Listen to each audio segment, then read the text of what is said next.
Hello, everybody. Adam Scott here from HaliPad Real Estate, where it's your move. And today, I'm going to chat quickly about my wrap-up episode. I'm going to wrap up my wrap-up episode on my podcast there that I did at the end of 2022 with Corey Burt. And I'm going to just chat a little bit about what to expect, or what we could expect, I should say, in the beginning of 2023.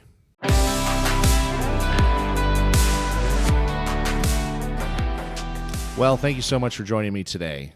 So as we suspected, December was sort of a fizzle out to the overall year that was 2022, where we saw some crazy peaks and some extremely low valleys.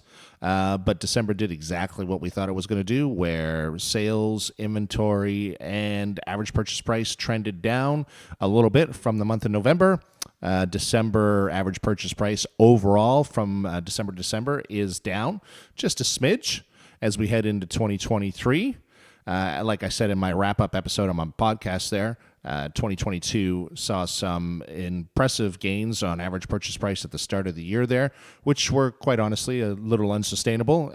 They were fueled by, again, low inventory, extremely low interest rates, and high demand. Now, what can we expect as we head into January? Well, sorry, we're in January right now. What can we expect as we head through January, the start of 2023 here? Are we going to see what we saw the past few years with regards to that huge spike in sales and average purchase price in the month of January? Because for the past 3 years, January has always seen a little bit of an increase.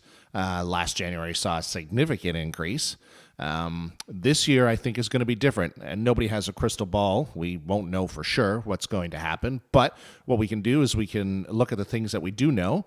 Inventory levels are still low. As we came out of December, we were still at 1.3 months supply, I believe, which again puts us in a seller's market. So for those of you who have been following me, you'll know what I'm talking about when I say months supply. But for anybody just tuning in, months supply is a key metric we use to measure whether or not, or identify whether or not, we're in a seller's market versus a buyer's market. And anything 3 months and under means we're in a seller's market. So we actually haven't broken 3 months in quite some time. It's been quite a few years. We've been in a seller's market now for the past few years. And as I said, coming out of December, we were at 1.3 months supply, so still very low supply. Demand is still there.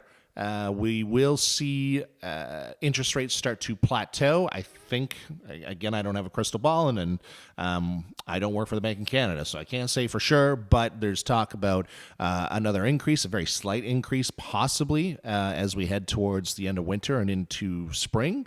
But the prediction is that those are going to level out. Interest rates are going to level out. And I think what's going to happen is we might see, again, just speculation, we might see few more buyers, come back onto the market as we head into those spring months. So I don't know that we'll see the spike that we saw in the past few years, but I certainly think that we are going to see a continuation of what we were seeing towards the end of 2022, which is very little inventory.